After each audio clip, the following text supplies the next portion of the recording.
Good evening, everyone.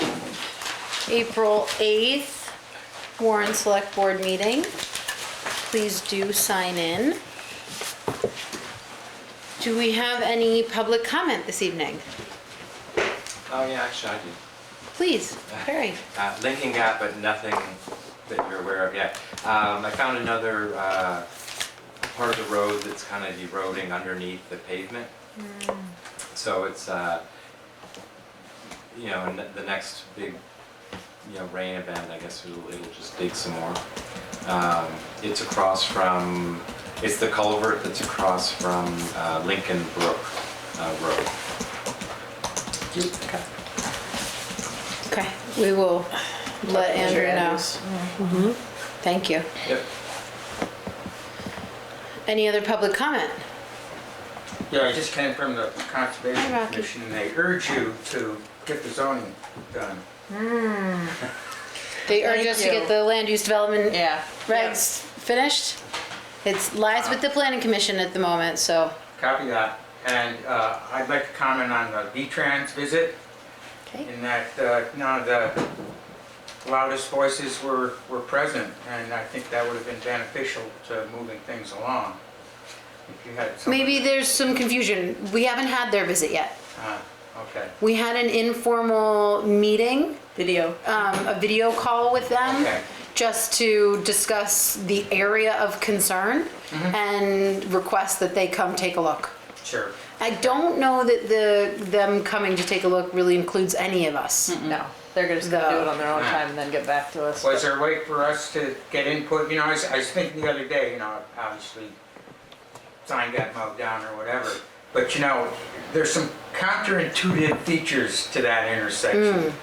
One is that, you know, if you came to a complete stop when traveling from out of town here, you're handicapping yourself. Coming out or? Coming out. Yeah, Coming on to 100 on from 100, town. yeah. You're handicapping yourself because now you gotta get up to 50 miles an hour in a short period of time where you don't have a good view. Yeah, So that's why I think a lot of people, there's a stop sign there and it's kind of set back from the road even, because you need a little running start there, if you will, to be safer. It's counterintuitive. We need an But you- on-ramp.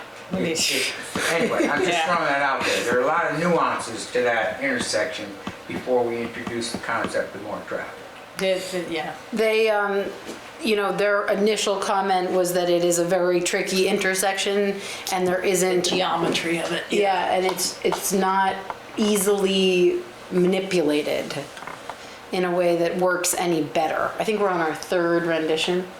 Yeah, right, over the years, but, I mean, I think what Devin was saying earlier is, I mean, literally, Rebecca reached out to them a year or more ago and said, hey, we'd like to bring something to your attention. That was them responding, so what's up?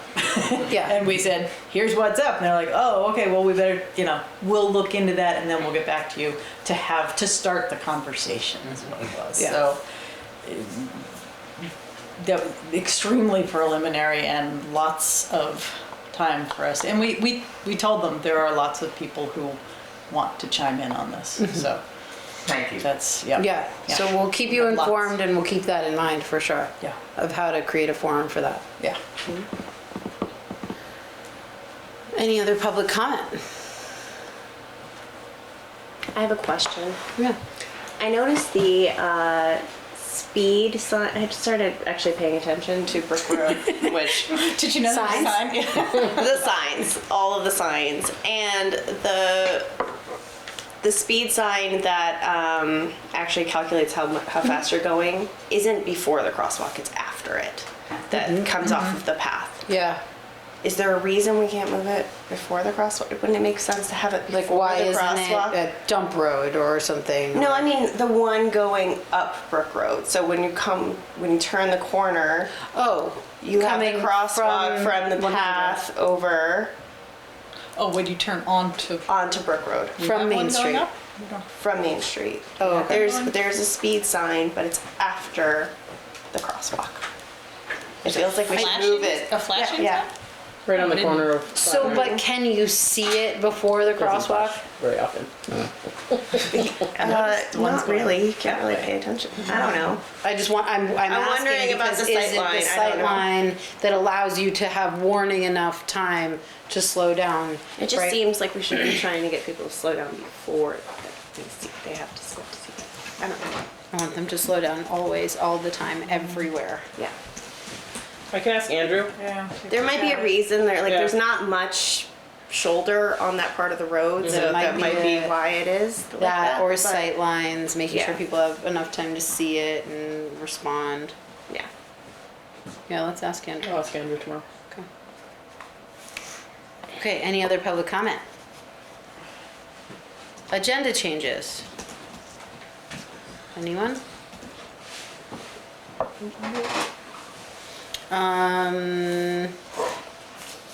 I think Matt Sargent will not be joining us. He has rescinded his request, and it looks like you've already moved Shannon. Okay. She's next meeting. She'll be in the next meeting. Yep. Yeah. Okay, I don't have any other changes. Everybody good? All right, town administrator update. The international for the highway department was ordered last week. Andrew and I got it in writing from Allegiance that they will do a full DOT inspection at no cost to Great. the town to determine a solid trade-in value. Okay. We made sure that it was in the Okay. contract. I signed the contract. They'll pay for it, and there'll Wonderful. be no charge to us.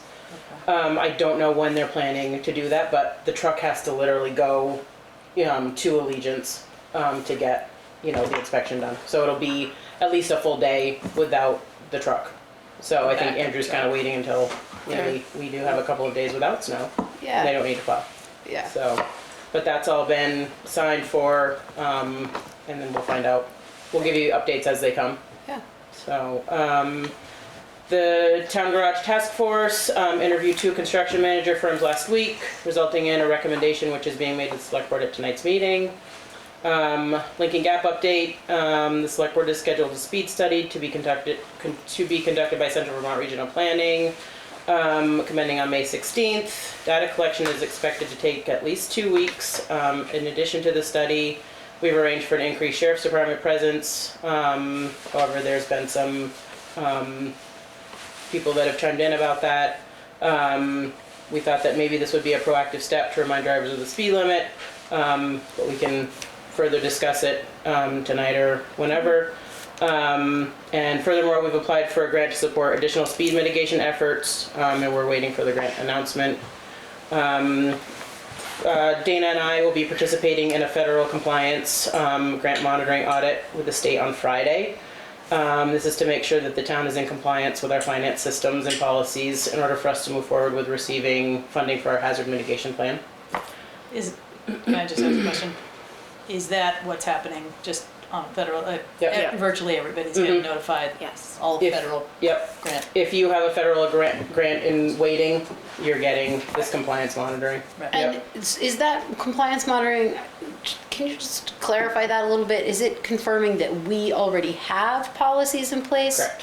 Yeah. Okay, and do we? Mhm. Great. Whether they meet their, Right. Standards. standards and we're complying is a whole nother, we'll find out on Friday. And is there an opportunity, do we know, to modify those policies I'm in the assuming event that so. they find something? I'm assuming so, but I think that's a bigger workload. I think it's got to go in front of open, session and public meeting and all of that stuff. So, but I think for the most part, Dana assures me that what we're doing is very much in line with what other towns do for their finance policies and procedures. Yeah. So I've looked at it. The gentleman, Matthew Campbell from the state, is the one that's doing the audit. And he's seen it, he didn't write back and say, hey, you may want to, because we asked him to make some suggestions if he saw anything that might cause a red flag, and we didn't hear back from him. So, Okay. so that's Friday, 9 to 11, I think is the time frame for that. Okay. So she and I are going to participate together. The town of Warren and the Mad River Valley Path, This is in regards to the Sugar Bush Path. They did not get awarded funding for the phase 2 of the Sugar Bush Path project. However, plans are still moving forward with the first phase. Right now we're waiting on the NEPA review. NEPA is the National Environmental Policy Act, and we won't hear from them until probably mid-July. So that's the longest piece of that.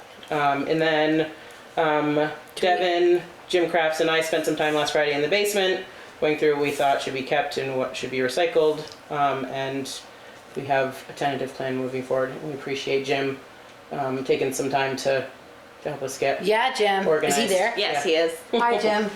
Did you guys get the Valley Reporter thing figured out? We have not gotten that figured out yet. So Jim was going to do Seems some like more something research. for the town historian to Yeah. dig into. Right. I think what we did decide is that we want to confirm that they're available on microfiche. Yes. And if they are, that might give us more flexibility, and if they're not, we probably want to keep them for sure.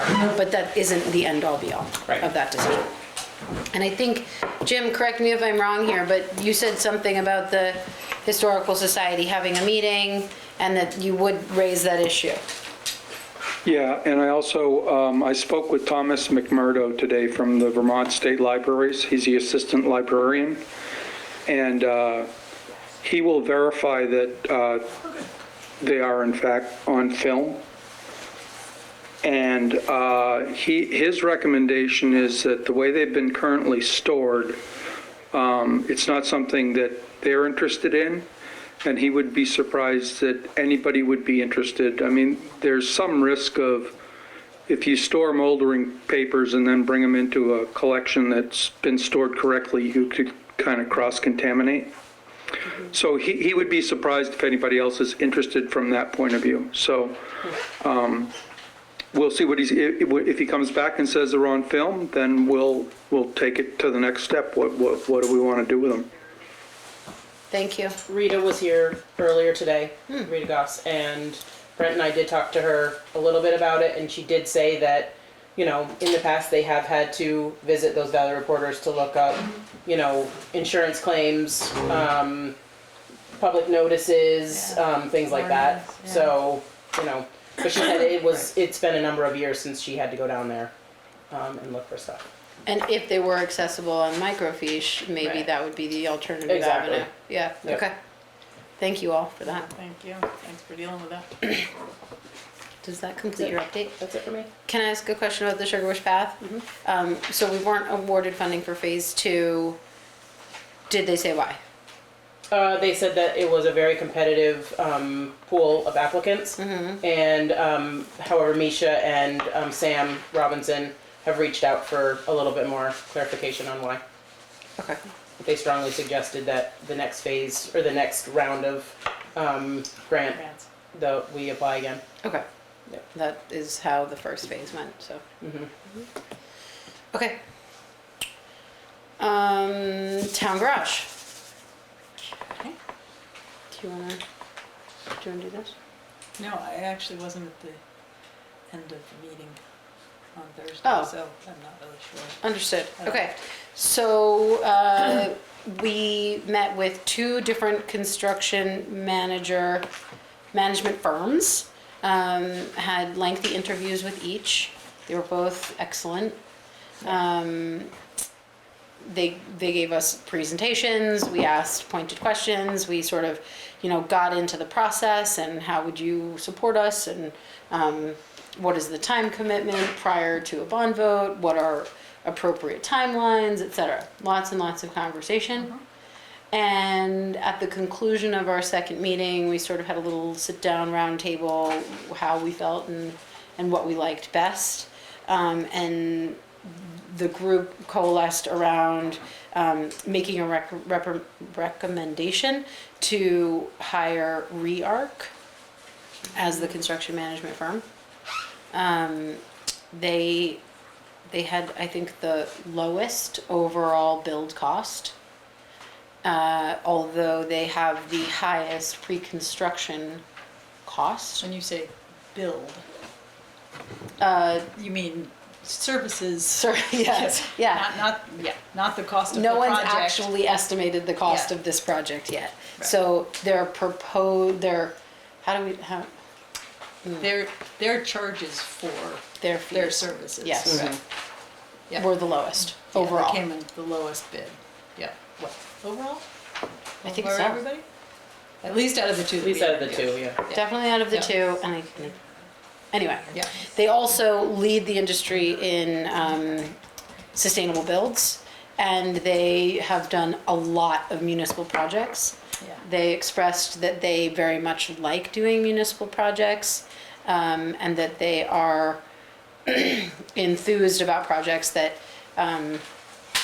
make people's experience of space better. Yeah, I mean, when I left the meeting, I had to leave when we were having this conversation. The great thing was that all of us had the same experience with both groups. I think we would have been fine with either one. I mean, my sense is in the end, it really just came down to the number. It was like, we could work well with either group, and I think they would do an excellent job for us. So, you know. I think they were both excellent. One of the things I really liked about REARC was that their site super lives in Waitsfield. Yes, that's true. So there's That's a big benefit. like a community member that's sort of involved with this, and he's close, easily accessible. Yeah. And that just I That's think true. That was a good really tipping nice point. Yeah. bonus there. So that's our recommendation to the select board, and we would love to hear a motion to hire them. Do you have questions? You should, that would probably come from you. Yeah. Probably make the most sense to come from you. And What is the cost? do we want to Well, make the motion? Yeah, let's second, and discuss, yes, Yeah. yes. Yeah. So, I move that the select board authorize the town to go forward with engaging REARC as for construction management team for the town garage project. Second. Discussion. I'm interested in the overall cost, and I'm Yeah. interested when we engage them. Do we engage them before the bond? Do we Yes. engage Yes. them after the bond? Most part of it. importantly, before. Before. Yep. Yeah, And then, to help us get to that, to help us get to the number for one thing. Okay. To do a lot of that work, and also to do education, you know, and connect with the community, educate the community, inform the community, so in preparation for the vote. That was Very another supportive. element of REARC that they expressed in their interview, that they are comfortable with and accustomed to being part of the like bond vote preparation. And that they can provide materials, data, roundtable discussions. Yeah, They put a lot of focus into the pre-construction services and engaging with the community so that we feel comfortable before we ever get to that bond vote. And there's a cost to that. yes. yeah. So let me pull up what they.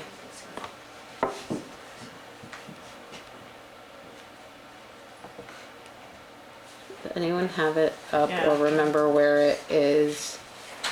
It's not under my other I think account. Steve had put it in.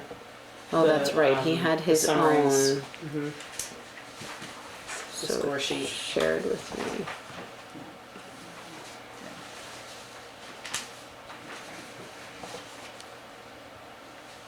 So where is that cost coming out of? Is that just going to get rolled into the bond if it passes and not?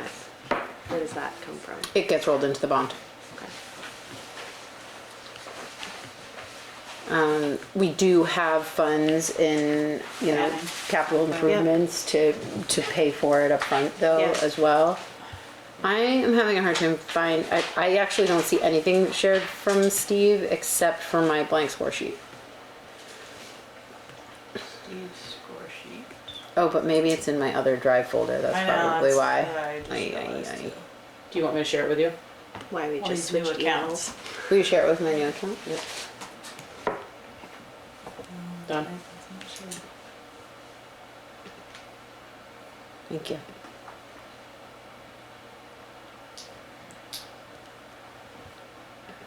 Okay, so REARC's pre-construction cost. It's in two phases. One is pre-bond and one is post-bond. The pre-bond cost is $7,758. The post-bond cost is $16,441, totaling $24,199. As compared to Negley and Chase, which was $12,000 for pre-bond work. Okay. Overall costs, you're right, they weren't the lowest. REARC wasn't the lowest, but they were. So this is based on an $8 million bond, right? Which is just a figure so that everybody is showing us the same fee structure. Right. So REARC total fees would be $777,514. And Negley and Chase would have been $875,750. So $100,000 more. Right.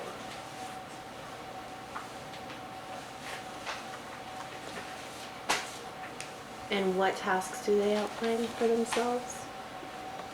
Oh my gosh, so many. In high level buckets. Yeah, I mean, they are here and they have a very strong relationship with Weeman Lamphere to take the design that we have and bring it through a very detailed estimation process during which they will offer alternatives and value engineer any and all systems that they see, right? So like if Steve has suggested a heating system that they think could be more adequately built for a lower cost, they're going to suggest that. And they're going to bring some of their subs in early on to help with some of that understanding, right? Are there things that we can do on a concrete level or on a site conditions level or from the mechanicals perspective that could reduce some of these costs? Are there other elements that we can find efficiencies or greater cost savings over the long run? For example, right now we have I think it's a 3-inch insulated panel. They were saying if you go to a 5, what does that do to the cost now versus what you save on your investment over time, right? So they are at the forefront of, and I think you're probably familiar with this with Efficiency Vermont, like the new software that's telling you how much you input now with your return on investment for energy savings, which is so cool, and all of that modeling. They've been really integral in helping to produce some of that. So that's part of what we would get. They're really interested in, in hearing from all of us what matters most, how we want to see this building come to fruition. They have a wonderful process for putting out RFPs for sub requests, and then we will have an opportunity to weigh in on that. They're happy to hear bids from local contractors if they, and we'll all evaluate them together and make sure that they are ready, able, and willing to do the job, Right. Capable of performing at the level that they expect. Right. And then we have an opportunity to look through their sub list and say, we don't want to work with this company, we do want to work with this company, and review those bids with them if we choose.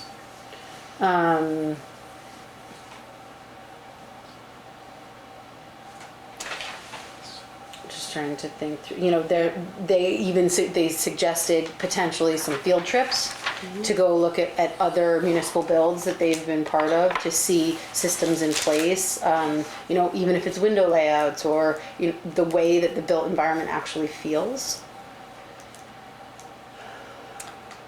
What else? There's some things. They actually, well, one of the differences between the two, they really wanted to avoid the winter construction, which I thought was interesting. I think, and they actually spoke also a lot about the tariffs and, kind of thinking ahead on that and what was it? What was he talking about? Oh, Front loading. right. Yeah. So like if we know that we're potentially getting tariffs on steel are going to go up and we have a steel building, and so we ask for those numbers from the 3 providers. There's a possibility that we can source it from within the US, and if we can't, maybe we buy it ahead of time, right? So we buy materials before the cost goes up if we need to. They also like to make sure that they are getting bids for work in a timely manner before construction's actually going to start, right? So they don't want to pull all of their bids together in October if we're going to start in April, because there could be escalation there Yeah, that we aren't aware of, right? So that Right. it's They'd important rather- that is a smooth and relatively fast process Right. between final numbers and the actual bill. To keep that as tight as possible, our estimates, to stay as close as possible to Yeah. our estimates. There was something, they talked a lot about how they have a very large sub pool, which allows them, greater flexibility and some really great cost competition. And that means that the people that actually get the bid really want the job. Yeah. They don't like change orders. Yeah. They very much want our project to be nailed down before we walk into Yeah, it. they have a huge focus on the pre-bond estimation. and- Yep. Yeah. Do they give a sense of, well, I guess this is more the risk to the town if the bond vote doesn't pass, and or if for circumstantial reasons like tariffs are way too high for us to pursue this at this time, what does that look like with them as a contract? Well, that's why we see those pre-construction numbers, Costs, yeah. pre-bond and post-bond. Okay. If the bond fails, we're responsible only for the money that we've put up before the bond. One other thing that they said that I really liked is that they are also a property management firm. So they have a lot of knowledge about how systems age and, longevity and durability of structures that they use to make sure that they're building Right, things. when they build something, they're thinking about the maintenance of it. Yep. 10, 20, 50 years down the road. Yeah. Yeah. They were great and very Yeah. personable. A group of people, including a woman, which I always like to see, and we had a good conversation with them. I think Andrew really, Yeah. connected pretty well with them too, which is good. Yeah, with their main estimator in Yeah. particular. Yeah. Yeah. They have a really knowledgeable team. And creative thinkers, willing to look at lots of different scenarios, so that Yep. makes That's it great. work the best for us possible. Yeah. Okay. Does anybody else have any questions about that or about this process? So, yeah, and this is, I realize that this is not directly on it, but it's related since they'll be building, they'll be dealing with the road and all. And I will not take up much of your time because I know you've got a candidate forum coming up. But we were all sort of the neighbors and people who live near the north end of Orange Village. We were all sort of surprised by our April Fool of the notice in Front Porch Forum about your meeting with V-Trans regarding the intersection with Route 100. And once again, we were a little surprised that none of us had been notified, but living near it and having expressed concern about the traffic at the 5-way intersection that we have there, and the increased traffic that's going to come, and the changed nature of traffic that will come if you build the garage there. So I just wanted to bring Peter and Patricia Hayes, who drafted a letter to, which I don't think got through. I don't know exactly how your emails work, but we have several neighbors who've signed on to it that we would like to, had you notified us of the meeting with V-Trans, we could have probably provided some worthwhile input. I brought pictures of 4 recent incidents. You're probably not aware of them. There have been a number of incidents, traffic incidents, including the one through the Johansson's front yard. There was one that took out a sign and went across where the septic tank is, that's in the intersection, whacking the guardrail here. And then a recent, I believe it is an outdoor art. Yeah, I saw that one the other day. And I That think, one went all the way up to Once again- Airport Road too. you know, once again, we've asked over and over to be included. You say, oh yes, we want input from the neighbors, and then, you know, it's very nice. Rebecca's great about sending us notices, sending us the agenda, but, you know, we're pretty much out of the loop. And would like to be in it. Here's a copy of the letter that Peter and Patricia wrote that we have signed on to. You don't have to go through it all now, but there's some, you guys want to chime in? Thank you, Mary. Yep. You may have missed at the beginning of the meeting, and you're welcome to follow up with the minutes. That wasn't a public meeting. No. It was just two of us. It was a matter of connecting. There wasn't an opportunity for the public to participate. That's been the case with most of them, hasn't it? No. This is the first conversation we've had with This is the No, first but I think- conversation we've had with V-Trans. But And I think you're- we've had a lot of open meetings and really wanted to and continue to want to engage with the community about this question and the build and the intersection. Yeah. So we will keep you informed. They are planning a site visit. They are not planning to tell us when they're coming. We're not meeting them in any capacity. It's not like VHB where we're doing a walkthrough, but we will absolutely continue to update you on the process, and we can potentially request a forum in which residents are be a good involved, thing to do. and we Yeah. would like to be able to do that. This is really just the very beginning of the Yeah, well, process. that would be. No one was intentionally excluded. Pardon me? No one was No, intentionally excluded. And I understand that your meetings, but that's kind of the pattern of this. It's, you know, the same thing with some of the design meetings, that, you know, that they are with a sub caucus group. So, you know, we hear about it after the fact. And of course, these meetings are public meetings, and we really appreciate that you've not been going into executive session to be talking about it as much anymore. So that's, Now that the project is underway, we're either in open session when we have the meetings, or if we're speaking with a particular contractor, say, we may, for efficiency's sake, we're not making decisions, we're getting information, and we may, for efficiency's sake, have a small group have a conversation with that contractor. Well, yeah. And then always, and we have it on our agenda now every week for an update on any conversation that we have had. And I think, yeah, I mean, as Devin said, Rocky mentioned it earlier, we gave him the information on that, but what I was explaining was Rebecca reached out to V-Trans over a year ago about Ellen Lane. This was just them getting back and saying, so, what's up? Tell us, you know, why are you even reaching out? And Rebecca had the foresight to say, let's bring in the bigger conversation, not just the Ellen Lane. So it was just letting them know, first time they'd responded to us, letting them know, here's what we're looking at. They hadn't looked at anything, they hadn't dug into anything, so we sent them back basically to do that, for them to get the information, so that we can have a conversation.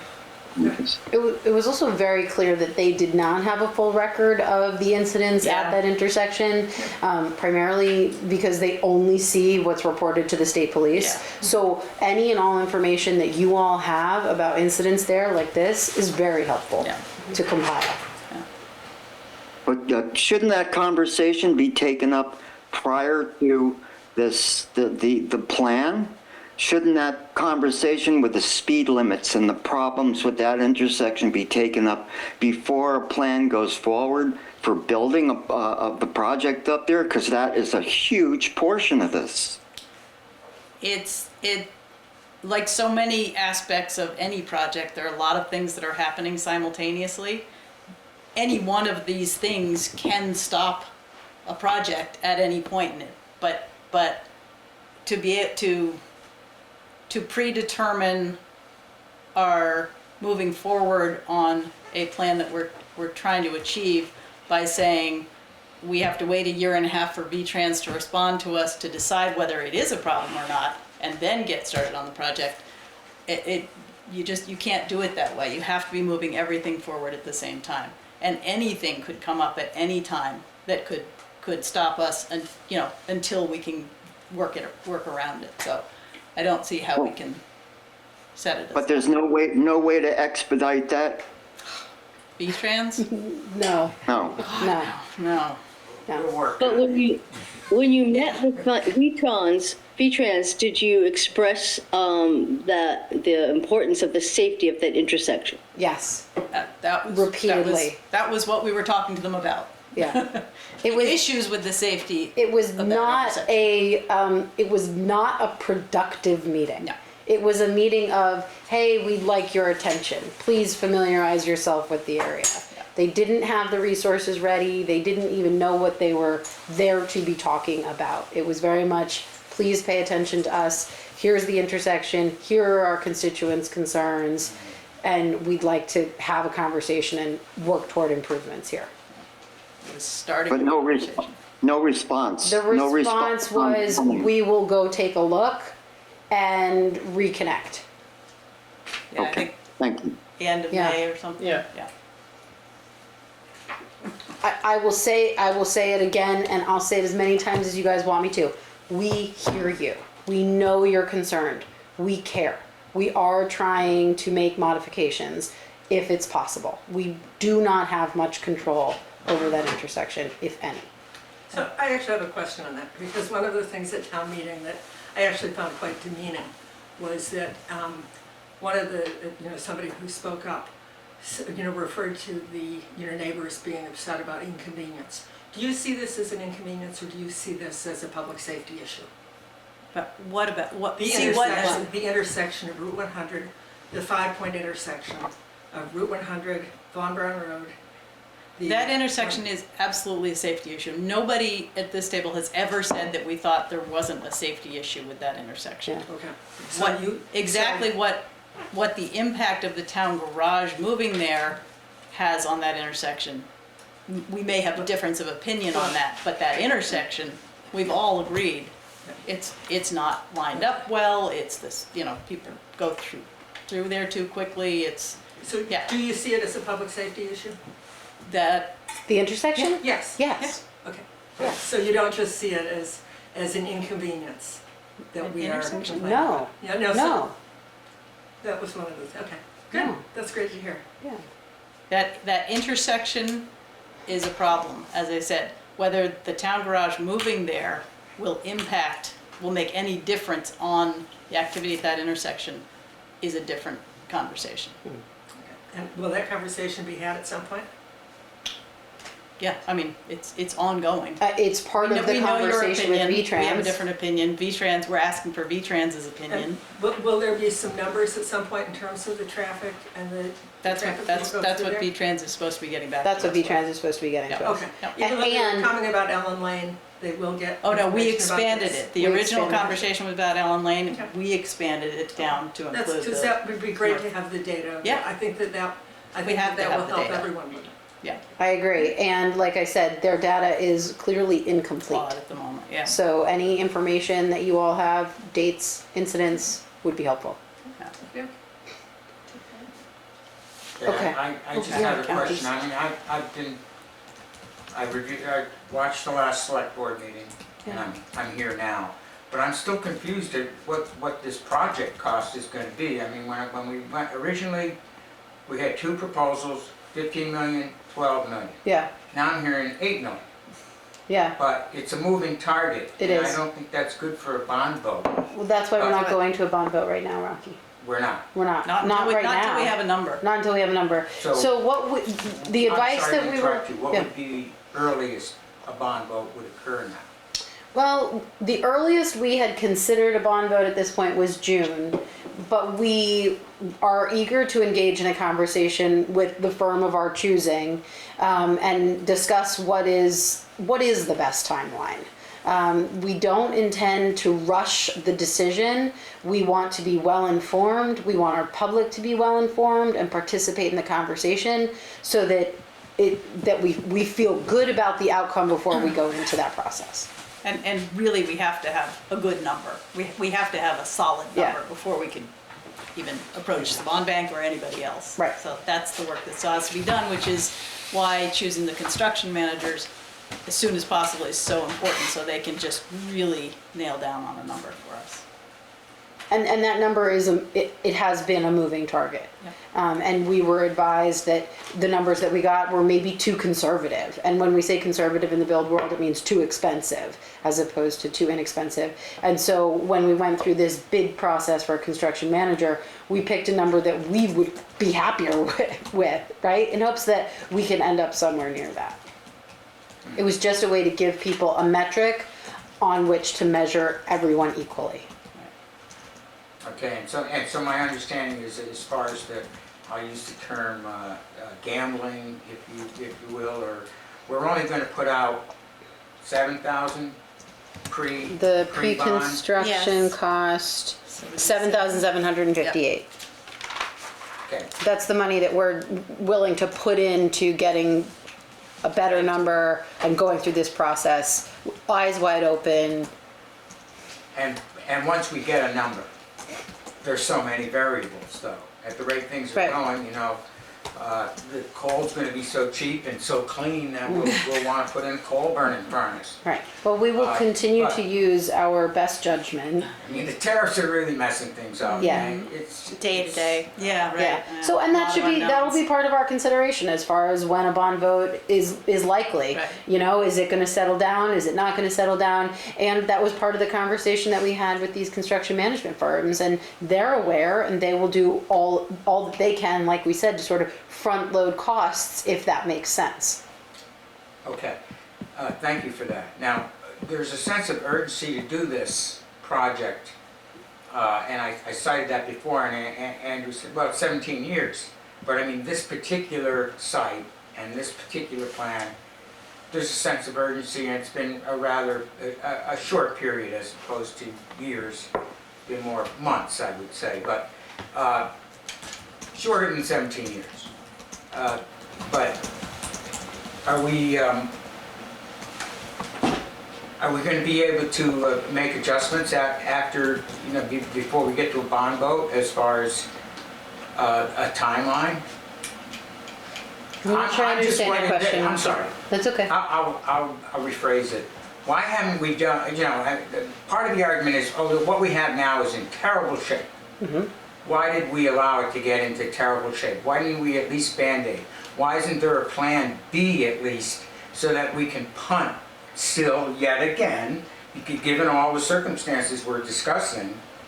Why can't we do a decent Band-Aid and buy us some time? Yeah. And maybe maybe an alternative plan can also come up in the interim that would, satisfy those that don't like what they see right now. Can I ask you a question? Sure.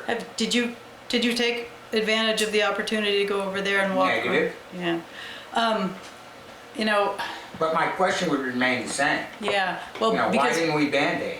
Why didn't we I think mitigate there the is why didn't we mandated. mitigate the worst There things? Why is don't, no Band-Aid. should we rent a trailer for the employees? so they're not- We're actually in the process of looking into that. that would Okay. be that would just be a new trailer to replace the current office trailer Yeah. that the floor is sagging and the water is running through. The There are two electrical outlets. other buildings, big buildings, that you can't Band-Aid, you have to replace or, rebuild. Once you start putting in money like that into a site that you're, into Band-Aids, we are wasting the town's money. Because that's not gonna be permanent. So you're just gonna put in a bunch of money to Band-Aid it so that you can put in a bunch more money to rebuild it. It just doesn't, that's not responsible. I certainly understand that, and I'm sympathetic to that viewpoint. But it still comes down to, the alternative is really pushing on something fairly hard that has a lot of uncertainties in I town, think- in the state, let alone what the world events Yeah. and national events are bringing to it. Understood, and we hear your concerns. Thank you. We definitely don't want to get to a bond vote with a lot of uncertainty, right? Which is why we're hoping to engage a construction management firm so that we come to a place with a lot more information and coalesce around something that the town can get behind and we feel good about and we know we're doing the right thing. I'm gonna close the conversation on this for now. It's not over. We can continue to talk about it in the future, but I would love to hear a vote on hiring Rearc as the construction management firm. All those in favor, please say aye. Aye. Aye. Jim voted too. Thanks, Jim. Anything you want to say before we move on? I'd just like to say one thing. We're not racing to get this project done. This has been in the works for a really, really long time. We hired Mark Bannon to do the building that we need on the existing site, and he couldn't put it on there. So, and that was what, 5 years ago or something like that? I mean, we have been pushing this thing down the road for as long as I've been 17 years. on the planning commission, which is a pretty damn long time now. And it is time to, I mean, it was time 10 years ago to do this, and it would have been really smart to do it then. To put it off any longer just does not make any sense. We need to do this building, we need to do it now, and then be done with it for the next 50 or 100 years, for this town, and for the people who work here, and for the equipment that we have. Yeah, All I got to say. upwards of $4 million worth of equipment. Yeah. Yeah. Thank you, Jen. Okay, moving on. We're a little behind schedule, so let's please keep that in mind. Listserv. This is a topic that we have been putting off. And sorry, You didn't vote. we did. Yeah. Oh. We did. All right. Jim voted too. Congratulations. Thank you. Sorry about that. That's okay. And part of the reason we've been putting it off is that we're talking about the website and what it needs and does it need a full rebuild, and would the listserv be part of that project? I think we just keep coming up against, we want to communicate with our constituency. We want people to have the opportunity to be informed in an easier manner. Need it. We need it. So Rebecca and I had a conversation, and I was like, can we just see what it would cost to start getting names on a list? And then when we're ready and we have a template built in 1 month, 2 months, 3 months, whatever it's going to take for us to put that together, we'll send something out. But at least we could start compiling interested parties. So I asked her to pull a couple of options. They're in our folders here. Rebecca, do you want to speak to any of this? What are your thoughts? What would you prefer? Do you I have a no preference. I've used both of them. I've only worked with MailChimp, so it works just fine. Yeah. I tend to like And I know Intuit. nothing about them, so. Yeah. Intuit is intuitive in their processing. Have you worked with either of these, Kaylee? I've worked with both of them. Do you have preferences? No. They're both seem like pretty similar. They both are very similar. Okay. Yeah. I mean, to that end, Cost. MailChimp is less expensive. So I would say why not start there? Do we know if VLCT has anything on this too? Like what other towns use? I don't know. I'm also just wondering if that's a... Yeah. So, and this is sort of where we kept pushing it. Facein uses MailChimp. Because a lot of the municipal websites, when I started looking into this a few years ago, when we started talking about the website, a lot of the municipal website platforms offer their own form of newsletter, which is why I was like, hey, we don't want to do this twice. One of the things I know Intuit allows, and we discussed, is you can export a list, you know, and import it into a new program. Yeah. So even if we end up moving our platform, I don't think there's a lot of work that needs to be redone. Rebecca had suggested that, you know, they all come with templates. So building a platform is not that big of a deal. The other thing that the piece that will come after this for us, I think, is what do we want that template to look like? How do we want different departments to be able to interface with it? And what are our expectations of the newsletter? I do think it's important that we're able to, that other departments are able to have separate Access. contact lists. Separate contact lists. So they can build their own, you know, so that what goes out to the fire department, you know, What does people the who want fire library department. use? What's that? What does the library use?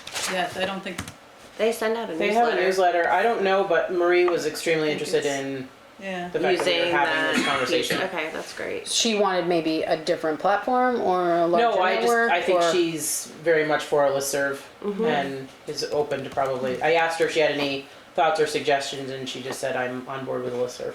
They may just have So, a group that they send it to and add to it. Yeah, I was just seeing if I could see where the youth news comes from, but I don't have one in my inbox, so we can ask them. Yeah. That is interesting, and I hadn't really thought of that. So different lists. Which I think you can do. with Yeah, I think MailChimp. we It can depends double on check that. Your audience, you can choose your audience. Okay. I Different guess users could use yeah. choose different audiences. It says have no audience, it experience with says these. audiences unlimited, and the premium plan, the standard plan, it says 5 audiences. So you could have 5 different departments: fire department, That's what I'm thinking, yeah. development or zoning, public safety. I mean, Would it be planning commission?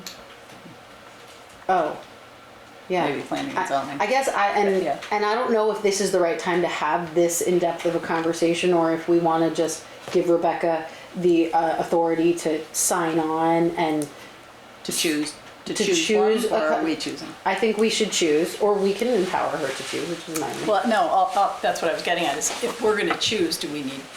Do we need more If information? we authorize her to go with MailChimp into it, Yeah. and then it turns out that the other one provides, The services that we need.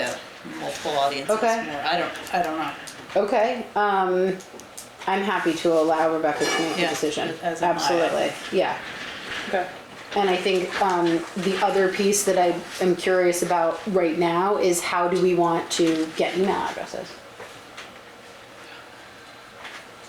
Do we have time for the conversation? Yeah, I think we could be let's- creative about that. Yeah, I think that we can post on Front Porch Forum, we can put it in the Valley Reporter, we can put it on our website. We're telling everyone now. All sign-ins should Yeah. come with email addresses. We'll update the sign-in sheet Yeah. if you'd like to be on the newsletter. Yeah.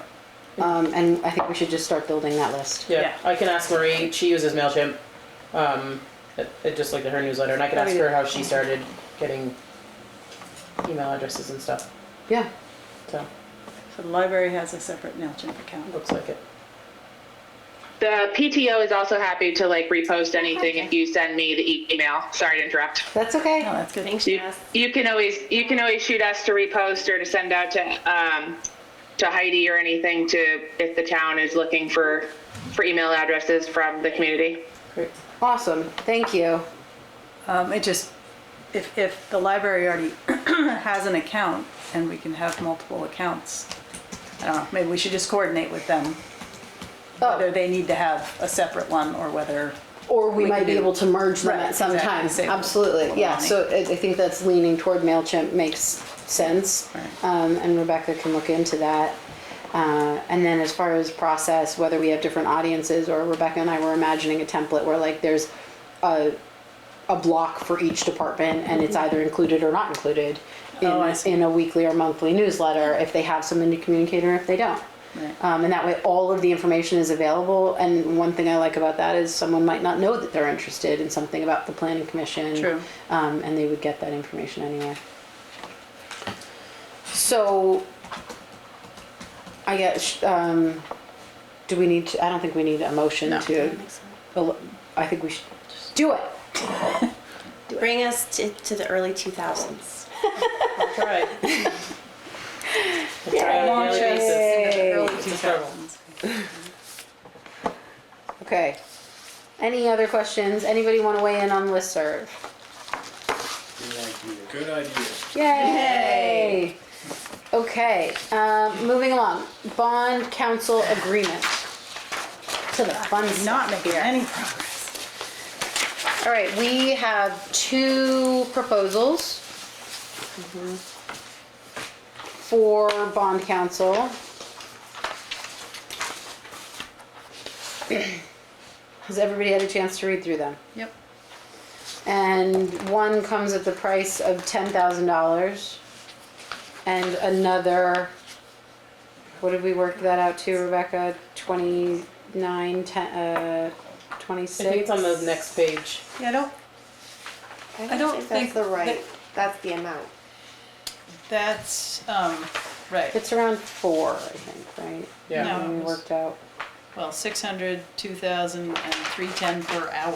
Yeah. We don't know how many hours that's Right. gonna be. That so was what I was, it makes it look like it's a lot less, but the 600 looks like a flat fee, the 2,000 looks like a flat fee, and then the 310 per hour is is just. all of the time spent on each of those things, yes. Right. I agree.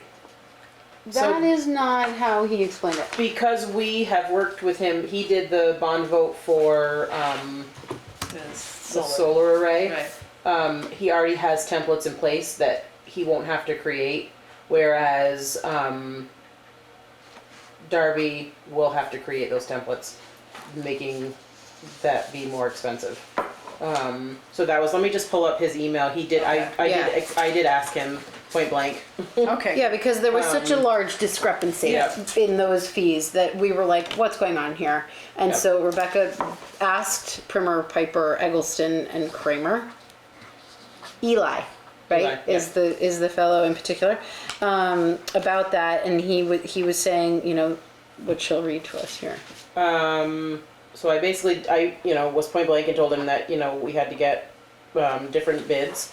And that we had a flat fee of 10,000, for complete bond council work. He said there are likely several reasons, although 10,000 seems very high. I'm assuming that this is a standard bonding process. It's for a town garage, which is about as standard as it gets. I don't anticipate any complications. I'm assuming you will do one financing, meaning you won't do a bond anticipation note and then issue a long-term bond vote at a later date. If that was the case, you should add another 2,000 to my estimate. I'm assuming you'll use the Vermont Bond Bank for your long-term financing. We usually have several clients borrowing in each pool, which means some costs can be shared among borrowers. We do a high volume of this work, so we have great efficiency. I have a set of document templates that saves time. I'm trying to earn your business, so I'm taking a little bit of a risk that I can perform the work in the time frame that I have estimated. Hopefully that answers your questions. So taking a little bit of a risk. With his his $2,000, I think that's an estimation of how long he thinks it'll take for him to do the work. And his So it's normal not- hourly rate is much higher than I think it's 310. 310. Yeah. Yeah, which, what's his name?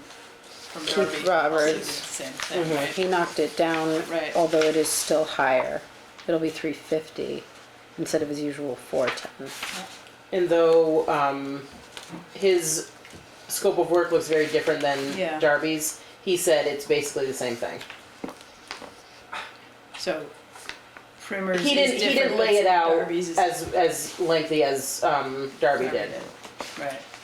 but it's the same exact process Yeah, I was that trying to Keith do a side explained to by us. side. Yeah, like, exactly.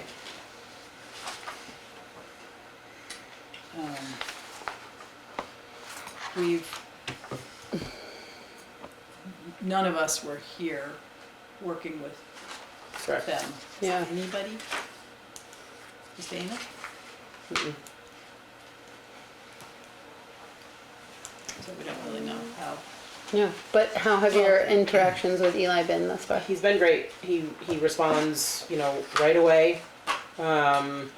So I only have one question on his letter. The one from Keith specified that they will bill us once the bond has passed. That's right. And that is not in here, just bills are due upon receipt. And we asked another follow-up question to Keith. About splitting those expenses, which he said he could do. yeah. Right. So we And that if probably it want were, to get sorry, similar information from these guys. they're gonna bill as they go. It sounds like every 30 days. Yeah. They do monthly billing. Oh, But Keith said that if we got to the bond vote and it didn't pass, he would tally his hours to that yeah. point. And so, all right. So, what are your thoughts?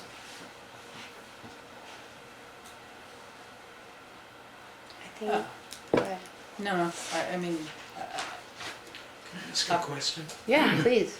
The, what Rebecca read earlier was that one of the numbers was based on his estimate of the number of hours, and it seems like you would like to know what that estimate is. I think we know what the estimate is. It's $2,000 at a rate of 310 per hour. Okay. Again, it would be nice to have it clarified. And in the past, I've dealt with many contracts where there was a not to exceed number of hours built into it. And it would seem like if there's any uncertainty in how many hours, that you could just put that in. And that was the nice thing about Keith's, was it was a fixed fee. Right. Which even though it is the higher number, it did account for that fixed fee number, which I liked, but it is higher. It's a lot higher. Yeah. And I like, I also, We think it's a lot higher. we think That's it's the a lot problem. higher. I would be more comfortable going with the alternative if I could get this section clarified, because the way that it's currently written, it is not how So, much so the what cost is. specifically, what specifically do we want to ask them? Yeah, you know, is there a not to exceed number? Yes, a not to exceed number would be great. I don't know. Or if even they'll an do estimate that. on the hours would be helpful. Exactly. Or For the work related specifically, for the work related to the bond, our fee will be $2,000.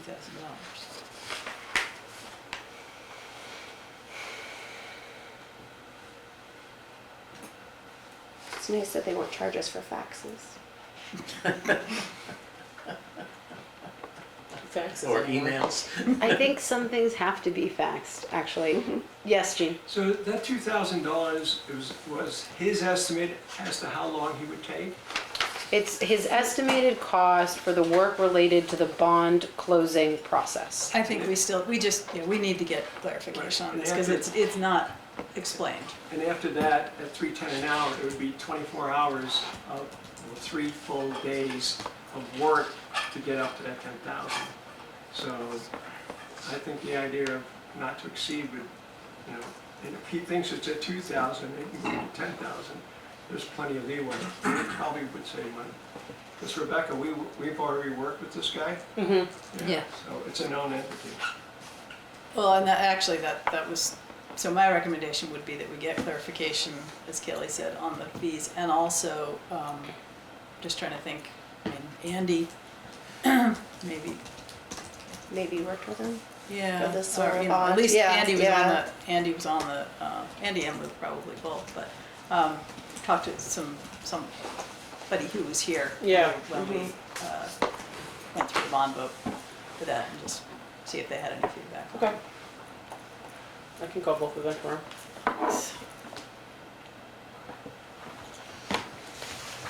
Okay, so we'll get some clarification from Primer, Piper, Eggleston, and Kramer. And Rebecca, you won't be at the next meeting. You will be at the 22nd? Oh, I'm back on Monday. oh, okay. I just can't do the agenda. I Just get kidding. it, I get it. Yeah, Okay, no, I'll be here for that meeting. great. Are we good on that, team? Yep. So Thanks. one other quick Yeah. question is, you're hiring a lawyer to write legally binding documents for you and stuff like that, and the document that he submitted to propose the work you have questions about? Yes. He's making the recommendation of bond counsel. I feel like it's pretty templated at this point. Mm-hmm. Right. I hear you. We did have to go back and forth with the other proposal Yeah. that we got to, Yeah. so it's not just that one. Yeah, and Both of we're them not are familiar like- with this yeah. process. I think that's a lot of it, and Yeah. we've been unsuccessful securing a third bid, which Yeah. would have been really nice. Yeah. But as you said, this is work this is not a unique situation. Right. They are doing them all the time. Yeah. Okay, on to our select board candidate forum. So, from a process perspective, I think what we'd like to see is to give each of you an opportunity to present yourself to us. We have seen and read your bios, so we're familiar with that. And we'd like to limit that to about 5 minutes. And then after that moment, we'll open it up to questions from us to all of you. Does that work? For everyone? Anybody else who has And anybody else who has questions, absolutely. Okay, great. briefly. You guys want a Rochambeau for who goes first? We can just, How many candidates we have? we have three. Three. Thank you. We can go in. Running too. Not at this Step time. right in. We've tried to get him. Let's just go down the list then. Jean, would you like to start? Sure. Well, my name is Gene Buffano. I've been living in the Valley now full-time 21 years, a part-time resident for 34 years, and living in Vermont part-time a total of 54 years. I've been a member of the Sugar Bush Patrol for 50 of those years, so that's why I'm here. I'm a skier. I grew up in the Bronx, New York, 5-floor walk up, single one-bedroom apartment, kind of cozy, a family of 4. I served in the Marine Corps. They provided me with an associate's degree in electrical engineering. After getting out of the Marine Corps, I worked as a computer tech, became a regional specialist. I'm basically a problem solver. I spent my whole career in MasterCard, ADP, wherever major company I worked in, I was able to turn failing things into profitable and effective organizations. I was a mayor of my community for 2 years, so I have some governmental business. And in those 2 years, we lowered costs, kept our taxes flat, renegotiated contracts with our public works and our police, and put them in English so that we could all read the contracts. We got some givebacks, and we also gave them bonuses. One of the things we did is our police department had typewriters, not one computer. We bought an automated CAD system because we were our own PSAP and integrated it into a computer system so the cops, and then we put terminals in our police cars because of my technical background, I knew a lot of that stuff. And we did all this before Vermont did it 20 years later. So I have a strong technical understanding, and then after I was working as a computer guy, I convinced my company to put me on a leave of absence to go to college, and I got a Bachelor of Science in Business and Marketing. And I've used both of those technology, both degrees, to get things done. In the Marine Corps, I learned one big thing: adapt and overcome. Everybody hears that, but that's what I learned. You have a situation, you don't keep circling around, this is what we need to do. We find solutions, and we do very adept analysis to come up with a solution. We changed our zoning laws, so I have some familiarity. We changed our special permit law, we changed our blasting laws, we changed our ethics laws, which were kind of slack. Then I wrote a cell tower law, which I had an FCC lawyer turn into English or computer. So we had state of the art. So when people came with problems, we figured out how to solve them. We had 2 developers who were building big projects. And one, the planning board was stifling one, so we took that over from them. And we got a very nice development out of that. And because he was so grateful he could proceed, we got 2 Little League fields free. He built them for us. And that was one of the issues the town had. They were going to cut down a nature preserve to put in a baseball field.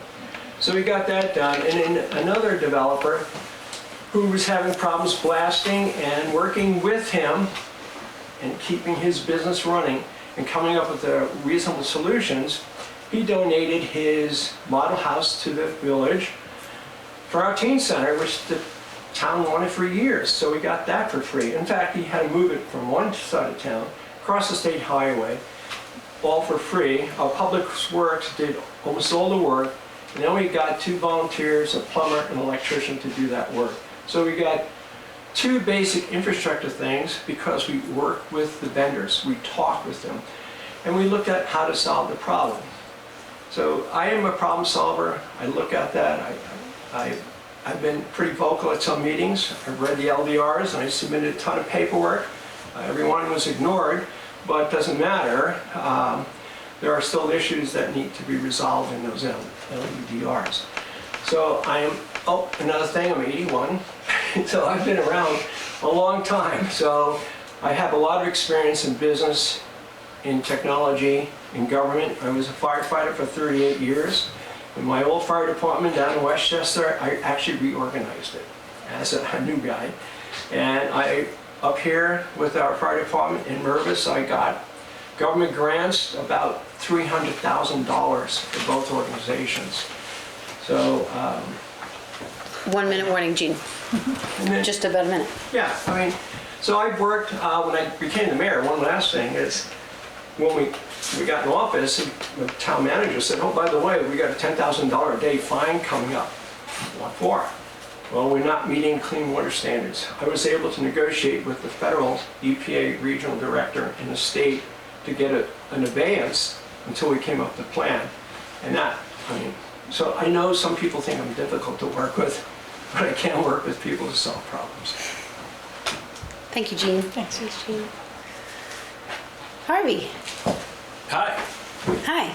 Harvey Blake, full-time resident since 2022, so 3 years now. I moved here with my wife. I have 2 grown boys. My wife's family lives in town on Fuller Hill. I have 2 nephews in Warren School and 1 nephew in Harwood. I started my career as a CPA, auditing towns and municipalities in the New York area. I audited the town of Chappaqua, which is distinct because the Clintons live there. Very exciting. But that excitement didn't keep me. I ended up moving to New Jersey to work for a large financial company. Had roles in finance, treasury, asset management, portfolio management, ultimately risk management. And I was in charge of running a committee that was charged with recommending to the board how much stock market risk the company was to take. And so running that committee required me to create consensus around issues that people had very different opinions about, issues that affected their livelihood. And so I did that for about 7 years. And I think that's kind of the experience and training that I would bring to the board. Since moving up here, I was offered retirement and took it, and I was able to pursue my passions, which are regenerative agriculture, which, if you don't know, regenerative agriculture is agriculture that focuses on the living ecosystems in the soil. It's the living ecosystems in the soil that actually sequesters carbon and is a powerful tool in combating climate change. I actually shadowed a soil biologist around the state for 6 months to learn about regenerative agriculture and soil biology, and then ultimately bought a farm in Sudbury, Vermont with two partners to rehabilitate it and turn it into a regenerative farm. As part of that, we ultimately are converting the farmhouse into a community center, and we're actually taking one of the pastures at the town's suggestion and building it into a housing development for housing issues. So been working with a lot of the state agencies around that as well. My other passion, if you had asked me when I was 10 years old what I wanted to be when I grew up, I would have said a firefighter. Actually, when I was 27, I had the option of being a firefighter in Hoboken. You age out at 29, at least down there. I chose not to do it, but when I moved up here, Jeff let me on the fire department here, which was kind of... age out. Real lifer. And I joined the Boys Hill Committee as well. I'm passionate about the environment and was offered a spot on Boys Hill and the management of Boys Hill. So I'm excited to participate in that. Was there today, beautiful as ever. But I think that's what I bring to the table. Thanks so much. Yeah, thank you. Michael. So my name is Michael McGurk. I have been a full-time resident in town for 10 years. Since I retired from the physics department at MIT.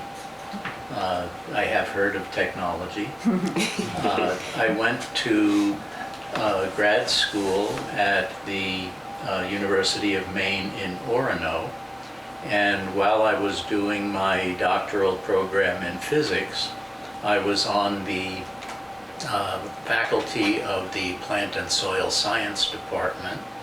I have some publications on measuring soil science with a co-author from the U.S. Department of Agriculture. And I was elected 3 times to the Lexington, Mass. Town meeting while I was working at MIT. Saved the town several $1 million in where the town engineer had proposed to build a road for the construction vehicles to build a new school, and had issues somewhat similar to what we're talking about of the traffic management. And they, I asked him how many different routes he had considered, and he said just the one. He found one that worked and decided that that would be sufficient. So I visited the site, found several other routes that I suggested. He chose one, and he was able to actually segregate the traffic using Jersey barriers that he rented, and totally avoided 4 eminent domain takings and the cost of building the road. Residential properties, I built a camp in Maine. I built a house in Connecticut, another one in Massachusetts, and put an addition on to a friend's house in Facein. So all different states, all different things to deal with. And I try and not say more than I really need to, so I'll quit there. Thanks, Michael. All right, I appreciate all of you. And does anybody, nobody else came forward, but there are some other faces in the room. Are you presenting yourselves as potential candidates? Curiosity? No? Okay, okay. Let's open it up to questions. I have a question, and I'd love to hear the answer from each of you. We can go in the order that you presented. I'm curious what brings you to the room today rather than at town meeting, you know, through the election process. Jean? Well, I couldn't attend a town meeting because we were taking care of our grandchildren in Massachusetts, which, you know, I've been to almost every town meeting for 21 years, and I took a break, so I wasn't aware of that. I've always been interested in serving the public and government, and when I saw Becca's ad in the paper, I said, well, here's a time I could throw my hat in the ring and volunteer some more. So that's why I'm here, because I believe I've been here long enough and living in Vermont. And I forgot to mention, I've appeared before the legislature 4 times with success. I've actually got things done through the legislature. So I believe I have a mix of both government and public works and public service to help the town. Thank you. Harvey? I'm here because nobody signed up. I figured, you know, somebody needs to step up, so.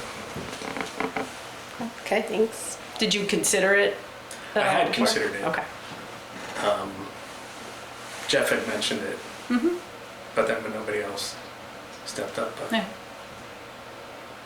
And I tried to respond at the town meeting, but I missed the requirement for 30 people to support you. And so between the Sugarbush Racing Club and the pickleball group, I could certainly have found 30 people if I had realized it. Yeah. Do you have any questions, Katie? I have so many questions, but I will limit it to one for now. How do you deal with conflict when working with other people? Starting with me, Yes, We're please. gonna go in the same order.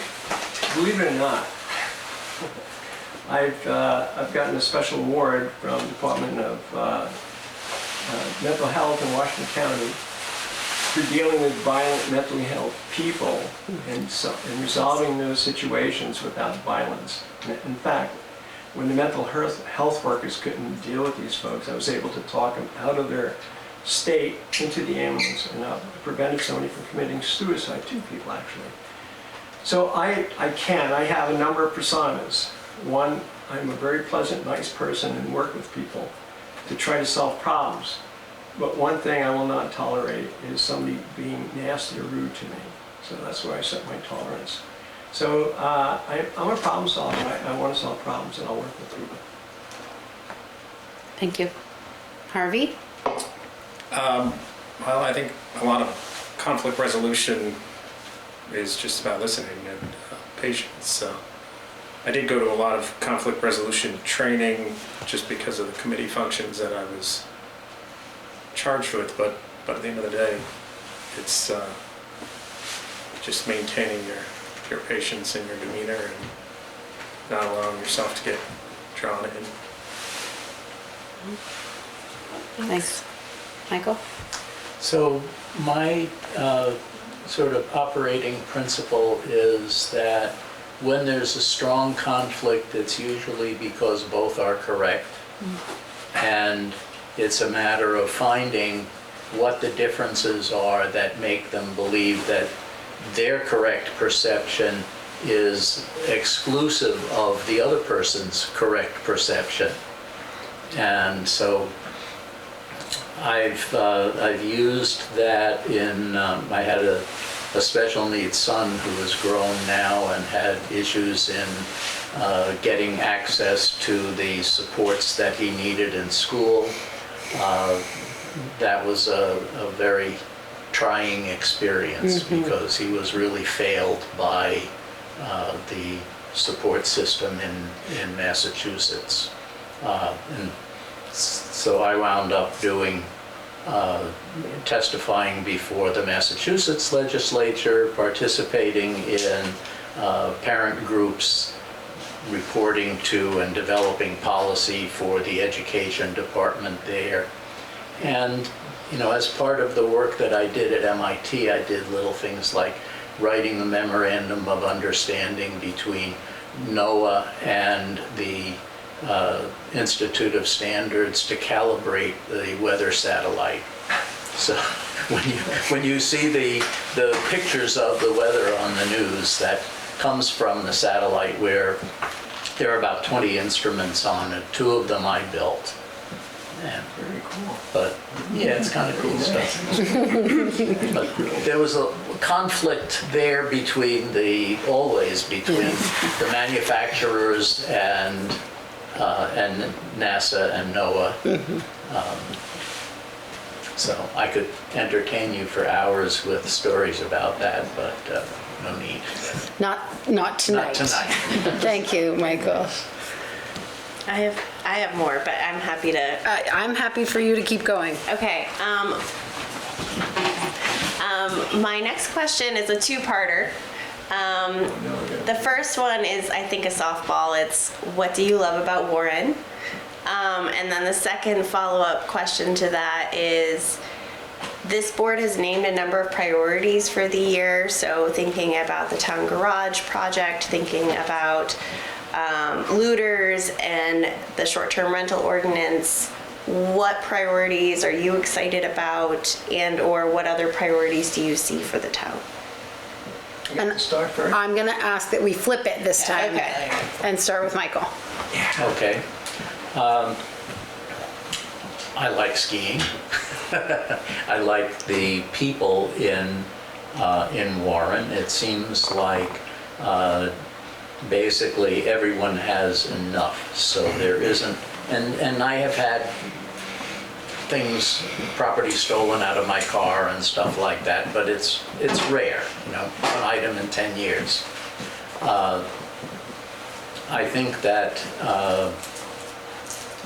I'm a friend of Mary's, and the town garage is something that motivates me to be here and to work on, and it's something where I think my experience would let me to contribute. Thank you. Thanks. Harvey? Sometimes the beauty of this town just takes my breath away. It's a beautiful place, and I love the people, and my wife's family's here, and it's a very comfortable place. And then which select board priorities are you excited about? Well, I mean, I think the town garage would be a big addition. I was there at 5 this morning, filling up the gas. It definitely needs some replacing. I think that'd be great. I think, I've been here talking about how fast people drive on the access road and Brook Road. And every road. And every road. Yeah. I'm excited about the path for Sugarbush access because there's still pedestrian traffic on the access road, and it scares me with, it's dark and icy, and there's people walking wearing black up the road, and it's an accident waiting to happen. The town I lived in, New Jersey, we had 2 car and pedestrian accidents, and it's a terrible thing. So, Great, thank you. Yeah. Well, I moved here full-time 20 years ago because I just loved the place. We actually built our house. My wife and I actually built the basement and the first floor. We subcontracted. And I worked in construction. I was a cement mason and an iron worker.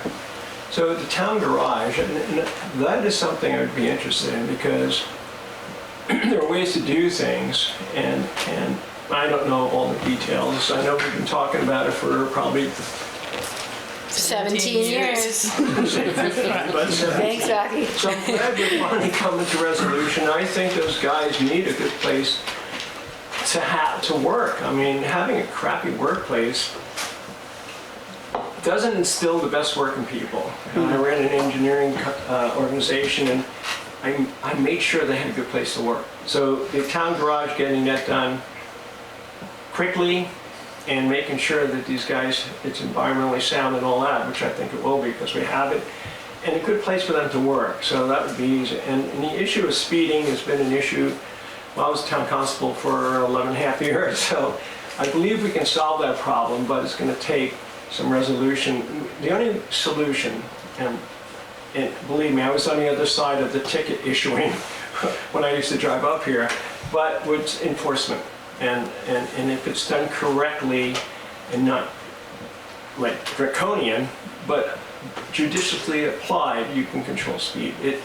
We did it in my town. We had problems, and working with the police chief, we solved that problem. So yeah, we can do that.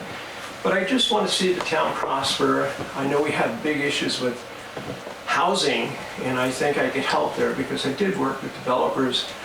And also my knowledge in New York State, or especially Westchester County, any large development, they have to allocate so many buildings to reasonable housing. They have to by law. And working with builders and coming up with innovative ways to lower their cost. They're building 20 houses, Kingsbury, over in Waitsfield, $650,000 a piece, and they're not nice. I mean, in my view, but they're, so when you think about building a house and the cost, and Devin, you guys know all this, and we need to come up with creative ways to lower the cost so we can get affordable housing. So those are the big issues.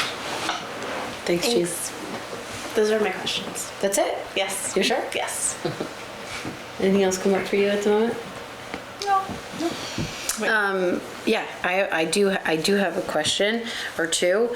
I'm curious for each of you what you feel makes for a productive board. That board environment. And I'm going to start with Harvey. Trust, mutual respect, being concise, being thoughtful, being prepared, make a meeting run efficiently, and people's time's valuable. Michael? What he said. Okay. Gene? What he said, plus, I think to be able to have open discussions, open, respectful discussions, And when there's disagreement, come to ways of solve those disagreements, as Mr. McGurk said, is being able to work with people. You don't necessarily have to agree, but you really need to be able to apply some metrics to say this is a better way or this is a different way. So, but if you don't have respect, then it's not going to work.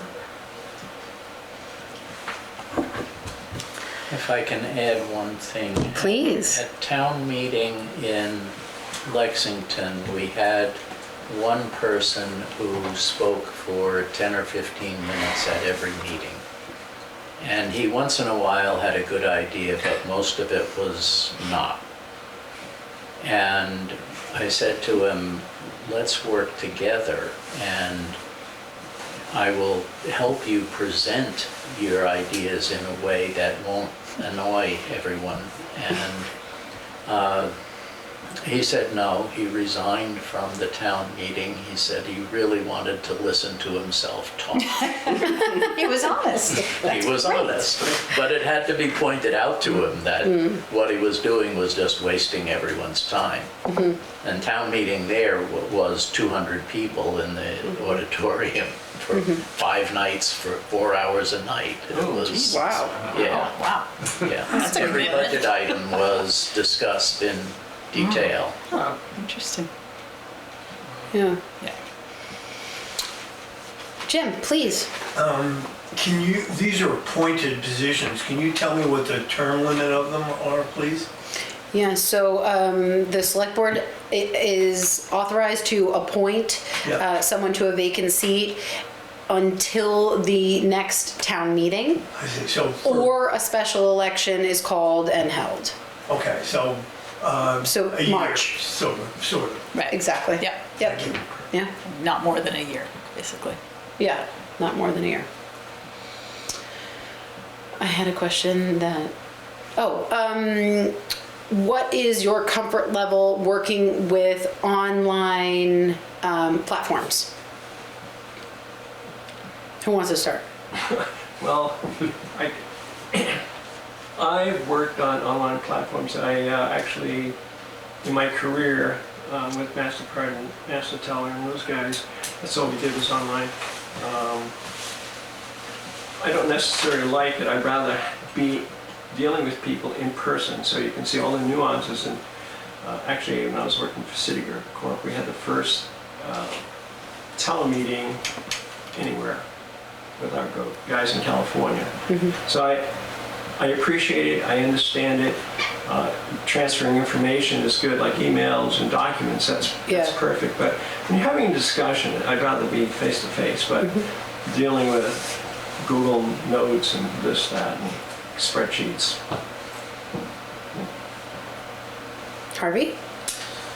I ran a high-performance computing department, and we were using GPU parallel processing, which is what they're using now for AI back in 2012. I'm very comfortable with technology. My son's getting a master's in AI, so I debate with him all the time. It's married or not.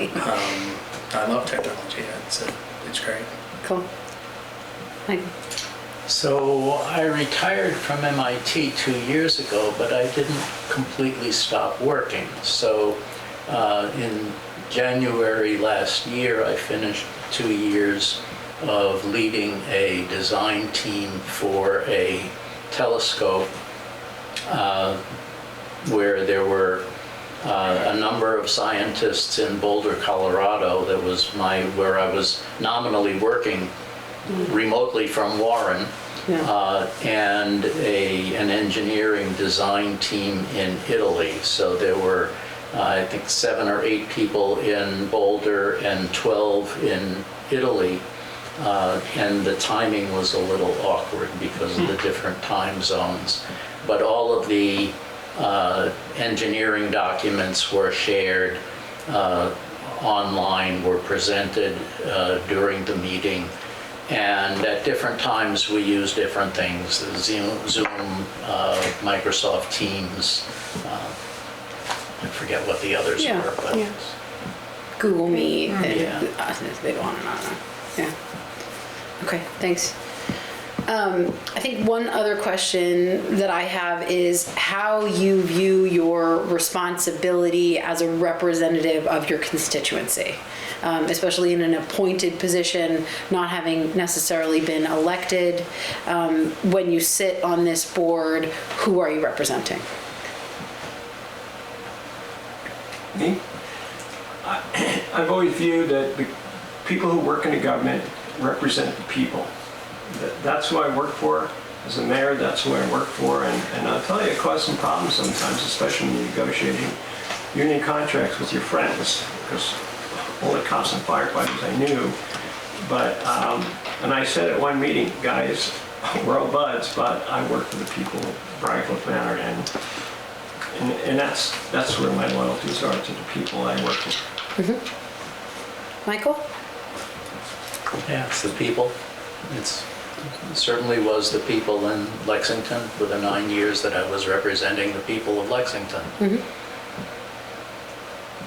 Harvey? Yeah, no, I think it's people, but it probably does require reaching out to the groups of people you don't necessarily talk to every day or see every day, which I think would be fun. Mm-hmm. I think that concludes my questions. Any more from either of you? Rebecca, do you have any questions? No. Anybody in the public? Anybody in the public? Rocky, Hi. please. First off, thank you, 3 candidates, for coming tonight and volunteering to take some abuse on being on the select board. And I appreciate the fact that all 3 of you are motivated to serve people, so to speak. What do you see as far as addressing the problem of the huge income disparity? I believe a few years ago Warren had the biggest, as far as whoever the state was taking notes. And how do we address this? How do we make it so it's affordable for those folks that aren't professionals? All 3 of you have been successful professionals, but that aren't professionals, but that want to be in Warren and want to share the lifestyle here, which is, I'm on the Conservation Commission, so I'm motivated. But how do you see addressing that? I mean, it's housing, but it's also income, and to a lesser extent, taxes. Don't all go at Let's start with Harvey. That's a hard question. I mean,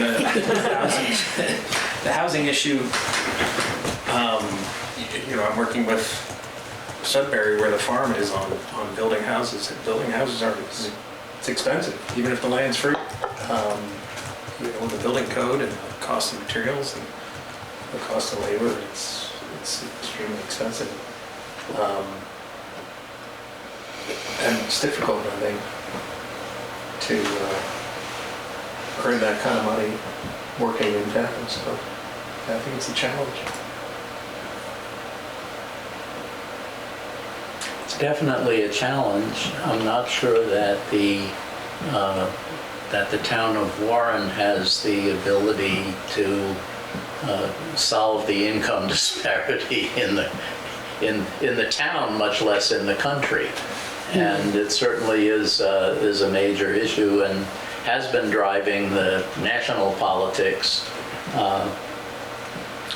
But there's a certain limited amount that we can do about it.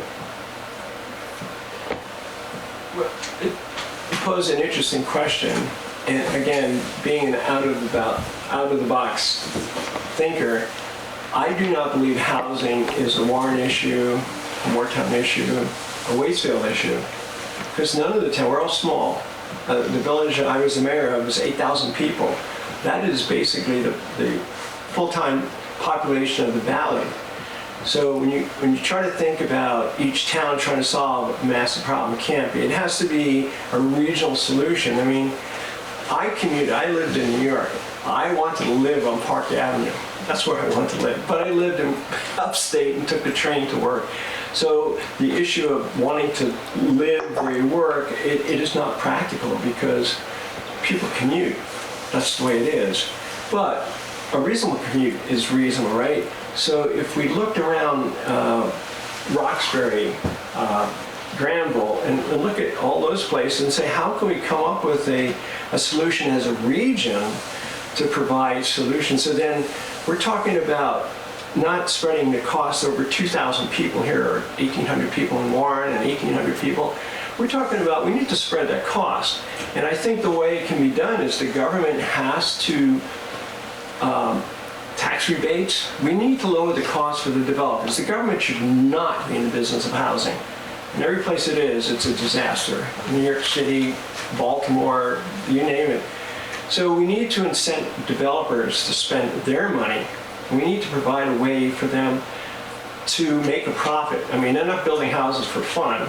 So we need to have a system of lowering their costs of operations, speeding up the planning process. And that's one of the things we did in Briarcliff. These guys used to take forever. So it's crazy. How long does it take to make a decision? So we need to come up with a regional solution, if you will, and try to solve the problem. Income disparity, that is tough. I mean, that problem's been around since the cavemen were fighting out who's going to live in that cave. So, but we need a way of people who are not on high income, which I'm not, by the way, to afford housing. But the only way you can do that is, one, define what that housing is. I keep going, what are you talking about? A trailer? There's a guy in California that sells a house that you can put together in like 12 hours. And it's beautiful. But we need to decide what the house is, what the housing is. Is it going to be an apartment house? Is it going to be this or that? Unless we decide what kind of housing we want and who the housing's for. I've attended a lot of meetings, and the majority of the people who are homeless, or whatever we call it today, Unhoused. are people who are either have drug problems or mental issues. That's a different problem. But people who actually want to work and live in a place, it's got to be regional. We can't solve it here in this town.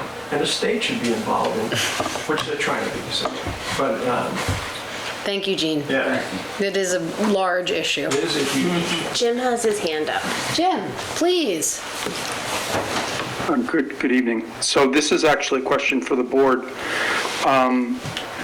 Do you folks think that we need 5 and there's just too much work for three people? Or is it conceivable you could stay at 3?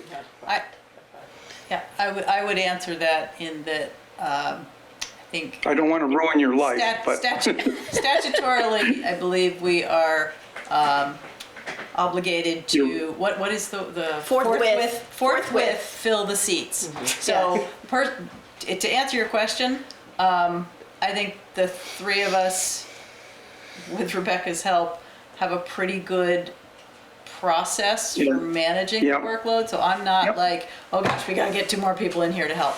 That's I'm not on that page. I think we need to find people who can fill those 2 seats with the ability to work cooperatively to help find solutions, tackle the problems that we have on the table, but that's not something that I'm rushing. Yeah. So the statute does actually say forthwith? Yes, but Forthwith there's is the no wording. definition about what that actually means. Just says without delay. Yeah. We could alternatively reduce the board to a 3-member board statutorily. Yeah. Right. Okay, thanks. Yeah. Does anyone have any other questions or a closing remark that they'd like to make? Sure, I'll ask one more, sure. Yeah. The Warren School is perhaps going to close in the future. Candidates, what would you do with that large building in a beautiful spot? Well, if it closes, and I believe in school consolidation because it can't exist the way it is, there are opportunities. They got bathrooms all over the place. Maybe affordable housing, build housing units out of it, or maybe rent it to a company. It would be nice for the school district to get some rental income, but there are a lot of opportunities in mind. I don't know. I think our physicists might know here. Our builder. Yeah, I think that affordable housing is a reasonable thing, but it's fraught. You know, the cost of doing the conversion is rather high. The rooms are not set up. There's running water and hot water, but there isn't really a setup for housing. And so it would be very expensive to do that. And I'm not sure how you would select the people to live there. And I agree, I understand. While I was living in Connecticut, there was a Vietnam vet who was injured, had PTSD, mental health issues, and lived in a cardboard box under the Mianus River Bridge in Greenwich, Connecticut. The citizens of Greenwich thought it was unseemly to have somebody living like that, and they started a fund, developed a trust fund, built a house for him. So he had 2-acre zoning, a very nice house, and a trust fund that would take care of his expenses for the rest of his life. He wanted to live in the cardboard box under the bridge, and the ACLU represented him and won the case, and he went back to living in the cardboard box under the bridge. Very sad.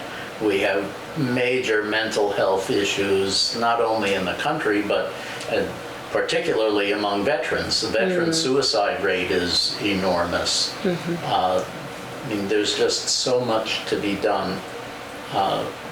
How you use the school, if it does shut down, I don't know. I hope it doesn't. No, I think that there could be changes. I mean, part of the problem is the administration of a school with principals, academic advisors, IEP administrators, and to spread that over a very small number of children in the school is very difficult.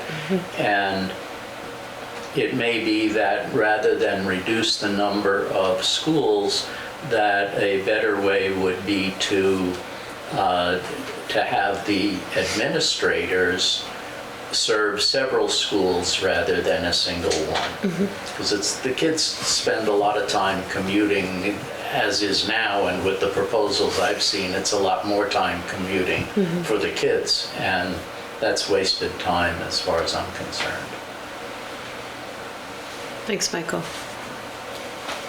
Yeah, I mean, I have 2 nephews in the Warren School, and I love the school, and I guess I hope it doesn't go away, but if it did, I think you... I mean, I hope it doesn't go away too. But I think there's a large precedent of repurposing old buildings. There's repurposed churches, there's repurposed office buildings. They're repurposing corporate office buildings in New York and turning them into apartments. They're repurposing warehouses. And I think, there would have to be an effort to understand all the best ways to repurpose the building or sell it to somebody that you think could repurpose it appropriately. It's an opportunity, really. I can tell you from this board and the current board's perspective, we have a very low tolerance for selling our own properties. And if that school closed, it would be given back to the town, so it would come under our purview again. Okay. Thank you, all of you. This has been excellent. Really helpful. Thank you very much. I had one more question. Sorry, I have no idea how to raise my hand like Jim did. Okay, no worries. I don't know how to do that. I was on the just bottom wondering. toolbar. Yeah, I can't find it. You'll have to show me later, Devin. Sometime. I was, wondering, I have lived here for a long time, and I'm kind of wondering, how have you either already contributed to the community since most of you have been here for either a number of years or decades? What have you done to contribute to our community, or how are you invested in our community? Because the select board positions, in my experience, haven't kind of been a one and done sort of situation. They've been an investment for a number of years. So, how are you invested in our community, or how have you invested your time in our community before you got to this room? Thanks. Thanks, Jess. Harvey? Well, I volunteer for the fire department, and I volunteer with a Boys Hill committee, and I try and help out on the farm area, and if you want to talk about income disparity, you go to that side of the mountain, and I'll tell you what, it's a different world over there. And then, I'm looking for opportunities to volunteer. What is the Boyce Hill Farm? In Facein? In Facein. It's in Facein, the end of Oh, North Facein right, Road. okay, I do It know. took me a minute Yeah, too. It's I like, was which like, voice? where are we Okay. talking about? Okay, thank you, sorry. Michael? So I put in the little write-up that I gave, that I had spoken with Marie, and the library is signed up to get the free publications from the American Institute of Physics. I haven't been very good about spending a lot of other time. As I mentioned, I'm retired nominally, but I've been working mostly full-time for the time that I've been here for various people and projects. Jean? Your long list of, Well, since I've been here, I was a member of Warren Fire Department for, 15, 16 years, the town constable or police officer for 11 and a half years. And I went Mervis for about 15 years. I once calculated how many hours a month I put in, and I was better off working. And I volunteered as ski patrol. So I'm just looking for an opportunity to help the town. So if they selected these two guys, that'd be great, and I think I could be a resource. So thank you, I Jean. just want to chip in. Yeah, we appreciate all of you coming to the table. We're gonna wrap it up, and we will deliberate and discuss, and we'll be in touch. And thank you, and feel free to stay until the end of the meeting, which is, mostly now. We're gonna sign some stuff and talk about our action items going forward. Is everybody good? Any last words on that? Awesome, great. Action items going forward out of this meeting. I think we've got Rebecca engaging a listserv company. Following up with bond council. Following up with the bond council. There wasn't a lot of action. There wasn't a lot. Talking to Andy and Luke. All right. About their potential experience with Primer Piper and, yeah. Is there an action related to the listserv that we need to engage with other than just starting, like signing up? Should one of us take on sort of drafting an announcement for the Valley Reporter? Sure. Front Porch Forum website banner maybe? To get people signed up, you to mean? get people signed up. That'd be great. That would be awesome. Cool. And Rebecca, are we able to post a link to, how would that work? I don't know. on the I'd have to do some research. Okay. And then we can go. And then we can. Yeah. we And can talk. maybe it's even just if you want to sign up, send your email Yeah. address to you, right? For Okay. the LHMP audit, Bye, Jim. do you need a Thanks, Jim. select board person there or no? Okay, just checking. Thank you though. Yeah. No, it's really just Dana, but she Okay. wants me to be in there mostly because I know about the grant. Right. She doesn't. So Okay, cool. yeah. Thank you. Bye, Joel. Bye, Rocky. Other action Thank you. item is I updated our project list Yes. today. Right. It was great. That's a good. So if you go through it, I know. I mark like it. leads and we can mark due dates Yeah. and we can mark progress. Yeah. Pretty fancy. Yeah, it is so fancy. I like it. just- It's actually much easier to read though. Yeah, it's great. It's absolutely. If it's helpful, It is that would be really great next step for Yeah. us. Yeah, I just looked at it this Yeah, afternoon. I didn't Yeah. get to it until today, but Is that So is something that maybe we do want together, is that it, or? maybe we should put it on an agenda and go through it together and familiarize ourselves Yeah, that's and think about where Due we want to dates, move on which ones. And maybe put some due dates on it. Yeah. Bye Harvey, bye Michael, bye Jean. I guess they all left. I You, guess so. you can stay. Ow. Oh. Yeah, I don't have no place to go. It's snowy out there, it's warm in I here. know. I haven't upset any of you guys, so. No. Okay. Are we good? Yep. Action I think items? we're good. I think the only other thing for me for an action item is I'm gonna be on vacation next week. Oh, okay. And I won't be back until the 21st. So I sort of would like to get the agenda settled before I go. Yeah. So. Do you want to take a minute to look at it right now? Look at it? Yeah, we can. Rebecca and I looked at it briefly earlier today, and just the one note that Shannon asked to move. Yep, I looked at that too. There was something else on it. We don't have STRs coming up on any of the agendas. Well, we're still waiting for VLCT. Yeah. Okay. So my plan, if I haven't heard from them by the end of day tomorrow, I'm gonna send them a follow-up email because I asked Luke before he left to send me the email that he was communicating with them through, and they said end of March. So, Yeah. you know. We've given them a week into April. Right. Yeah. Yep. Yeah. So I was just gonna, sort of say, hey, Luke's no longer on the select board. I'm now your point of contact, just wondering what the timeline is for a response to this. Mm-hmm. So, Do you want to CC one of us in that? Absolutely. So that Yep. if while you're out on vacation, we can. yeah. I mean, I will tell you that I'm gonna monitor emails just because that's who I am. But I'm She's gonna do it from her phone. Yeah, I'm gonna do it Okay. from my phone. I'm not bringing my computer. Then close it. If, Yeah. No, I'm not dealing with that. Yeah. Vacation. CC me on that. Okay. And I'll just Yeah. stay in it Sure. with you. Yep. That way I can give planning An update. update Yep. too. Yeah. And you guys will update me, because I want to know too. I think we all want to know. Maybe we can just put it, well, it'll be part of your update on the 22nd. Maybe just add it on the update. Okay. Either way, whether we hear or haven't heard or what the status is. I just added the bond council agreement again, because I imagine we'll have some feedback and hopefully be able to make a decision there. Basement cleanup, Rebecca, that's on the 22nd. Yeah. I wasn't sure if when Jim would have. Jim would have answers. had, he's gonna have a couple of weeks. He already left. He's already left.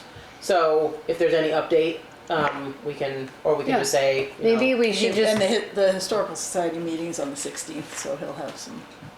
Okay. Great, so maybe we should request from both Jim and the Historical Society just a brief update on where they are, and would that be good?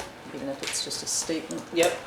That begs the question of quarterly updates, which we were hoping to get from, Department heads. yeah, Yeah. so this is what, 4 months in? Right.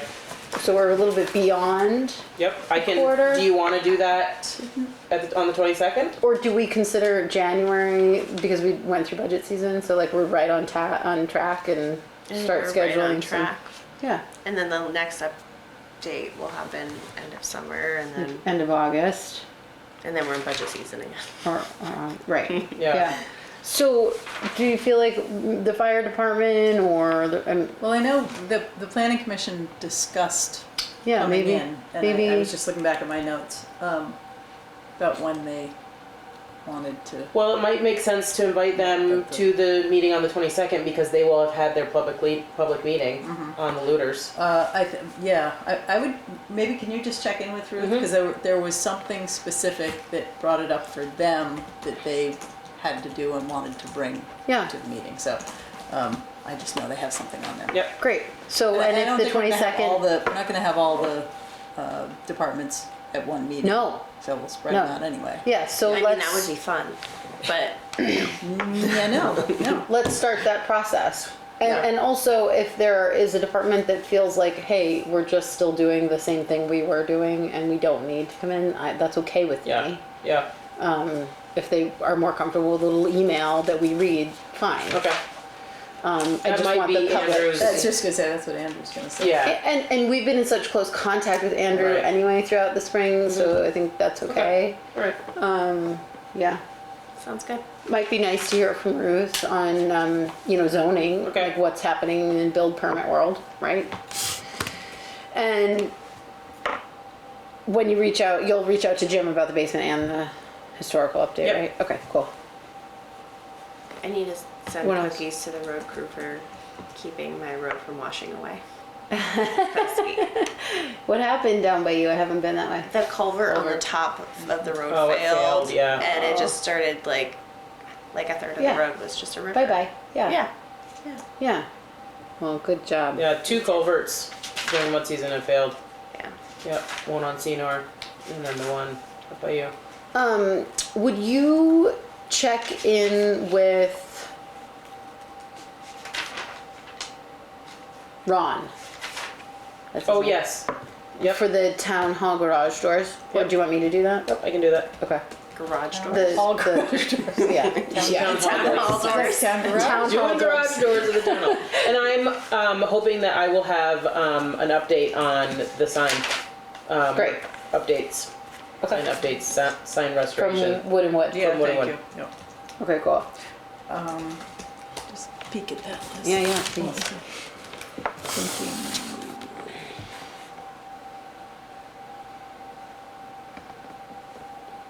Should we put that on should we put the project list on here, or is that too much? It would be good to well, look at that to given- drive our given- agenda. I think if you're gonna have. We can update it in department real updates, I time wouldn't do because I that. think a lot of the stuff that we're going to be talking about during the next meeting we can Great, fill out as we go. perfect. Yeah. Yeah, I love that. We'll just do it as we come to it in our next agenda. Great. So we're not gonna put that on there as a topic. I don't think we need to, but I think what Kaylee's saying is let's use it. Right. Yeah. Just have Yeah. it open. Have a up working while we're document. doing it. Yeah. I love can even that. run it from here so that people can see it, if that's helpful. Yeah, I don't that know might if, be. if other people want to see it, but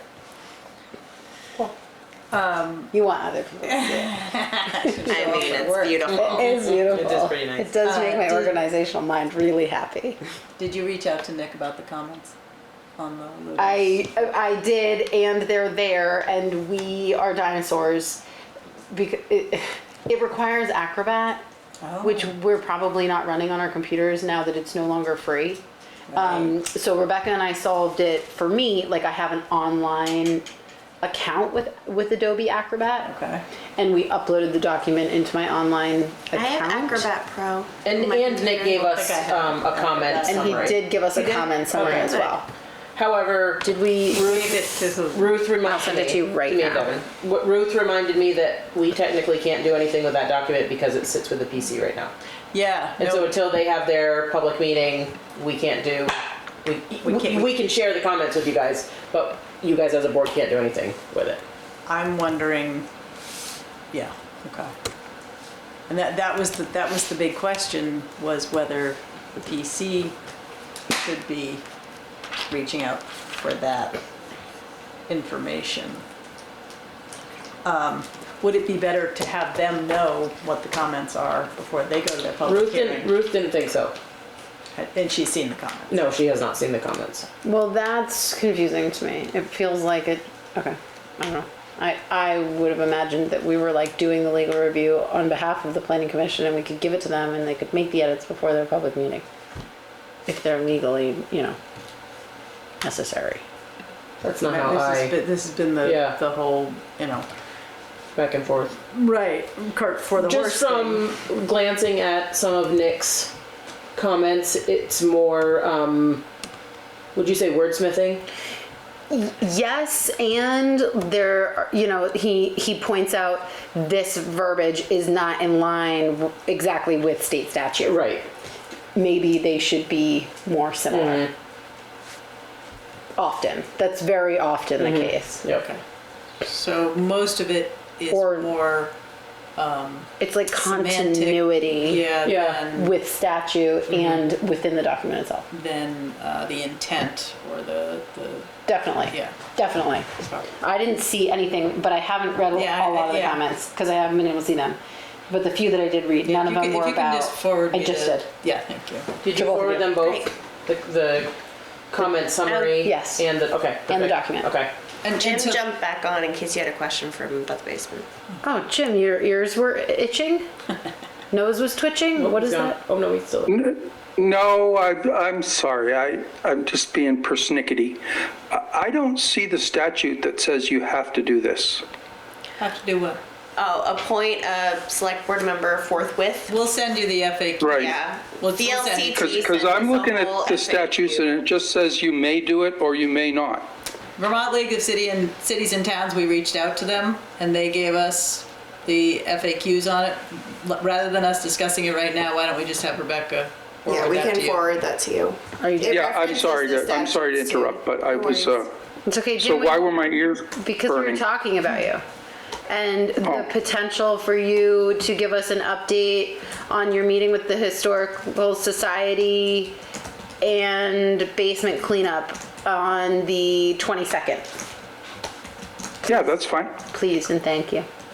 Amazing. Yeah, no problem. Okay, Thank Thanks. thanks. Bye again. you. Bye. Aye. Okay, are we good? I think that's plenty on that agenda. It looks like a really long list, It's so. gonna be a fun time. I'm sure Rebecca's gonna zhuzh it up a bit and it'll get a little shorter. I'll zhuzh it. It's my favorite word. Okay, should we sign some stuff? Yes. Let's do it. Oh, that's me.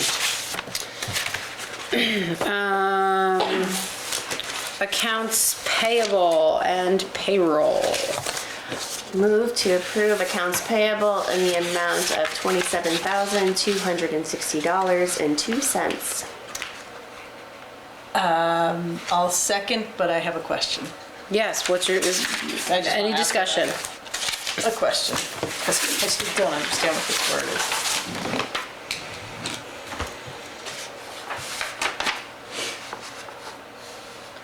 What's Danner? Oh, it's a boot. And that was probably, is it to Replacement, it's Andrew. Andrew or something? Yeah, it's their Their work boots. I was like, is it Yeah. supposed to be scanner or dinner? Danner. So we need all in favor. All those in favor? Aye. Aye. Okay, move to approve payroll in the amount of $39,543.28. Second. All those, any discussion? All those in favor? Aye. So those are all paperclip together. They are. Yeah. And so each one of them requires a signature, Yep. right? Yep.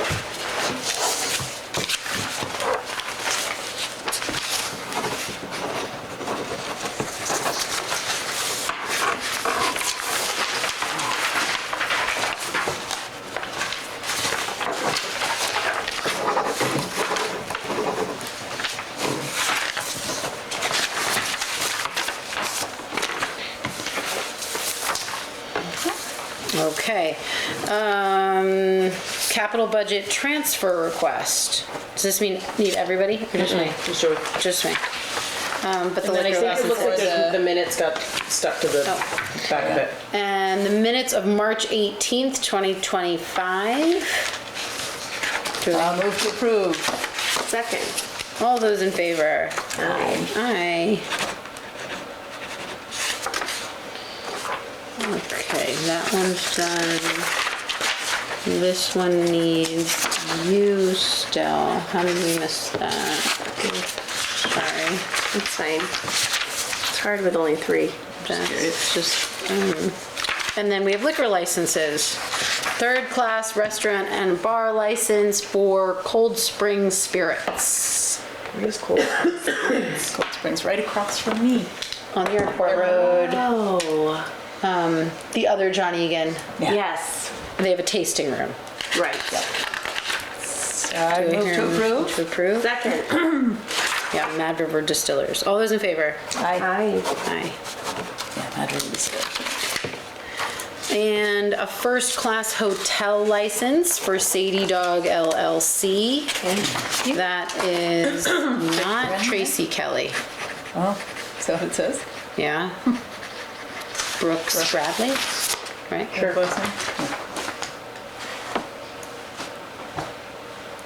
They should. Update that. Will you bring that to their attention? I'll bring it to Brent's attention. Oh, okay, right, yeah, he's in charge of these things. It is Brooks at Pitcher as the registered agent everywhere else, interestingly enough. And first class hotel license, that's it for the Pitcher Sadie Dog. Motion to approve? So moved. Second? All those in favor? Aye. Aye. And a first-class restaurant and bar license for Cold Spring Spirits. What was that? That's Second new. class? One was selling Third stuff, class. spirits, and then one is having it on premises. Yep. So I think. Oh, one's the cover tasting both. room and one's the. This is the selling tasting room. bits. Yeah. Okay. Yeah. I still don't have my cheat sheet. Sorry, Yeah. Jane. Brent hasn't made that for you? No. You want me to ask him? Sure. He sent us something, didn't he? No, maybe he sent me. I need He the said cheat the sheet. link, and it was like, I mean, Move to approve? Second. All those in favor? Aye. Aye. Second class license to Sadie Dog. I have no idea what second class means. But I think they have them all. Yeah. Indoor, outdoor, all the things. That is one is business as one usual. is beer and wine, one is spirits, One is outdoor. one is outdoor. That's outdoor consumption. Yeah. Yeah. Isn't that specifically outdoor consumption license? So, Great. I don't know. Yeah. Yeah, first class, second class, Doesn't third make any class. sense. Okay. Move to approve? Second. All those in favor? Aye. Aye. Okay, that's it.